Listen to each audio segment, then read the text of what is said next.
As we all know, climate change is currently the world's largest issue, posing a massive threat to everyone's future.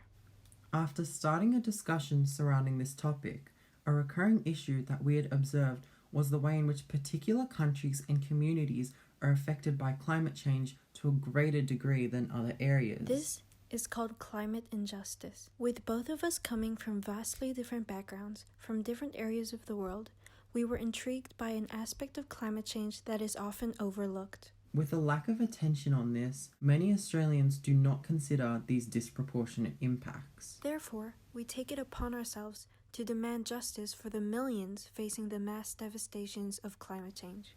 By now, we are all aware of climate change and the vast destruction that the large amounts of greenhouse gases being emitted into the environment is bringing. Climate change is not only resulting in temperatures increasing, but is also changing weather patterns and influencing the increased frequency and intensity of natural disasters. However, as mentioned previously, something rarely considered in the climate crisis is its disproportionate impact on marginalized communities and disadvantaged countries across the world. You may be thinking, climate change is an issue that impacts all of the world. How would it be any worse for these people? Well, these areas often have underdeveloped infrastructure and are financially undersupported by their government.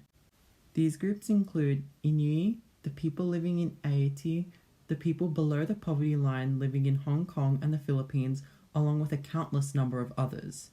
The people within these communities need our help to alleviate these impacts and save them from the devastations of climate change. Let's take a look at the life of someone in the Philippines. Annually, the Philippines experiences at least 20 typhoons, of which usually 5 are highly destructive. The people are forced to live cautiously, always being prepared for these disasters to occur. Even children as young as 5 are forced to be prepared, having it be mandatory that all education facilities have a planned response in the event of a typhoon occurring. They cannot continue to live in this way. Whilst the reason behind these typhoons occurring in the Philippines is due to the country's geographical location, approximately 16.7% of people in the Philippines are living below the poverty line, which equates to 18.5 million people.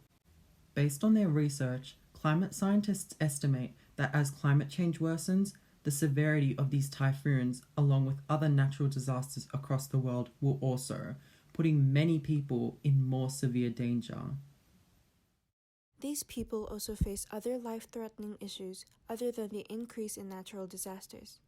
3 out of 4 people living in poverty rely on agriculture and natural resources for their survival.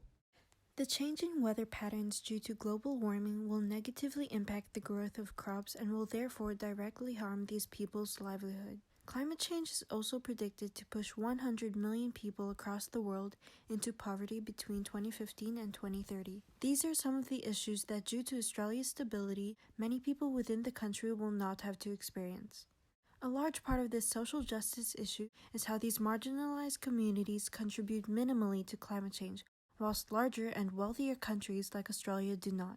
In 2019, the Philippines released 150.6 million metric tons, whilst Australia released 526.1 million. This is why it is greatly important that we take action to help these disadvantaged countries.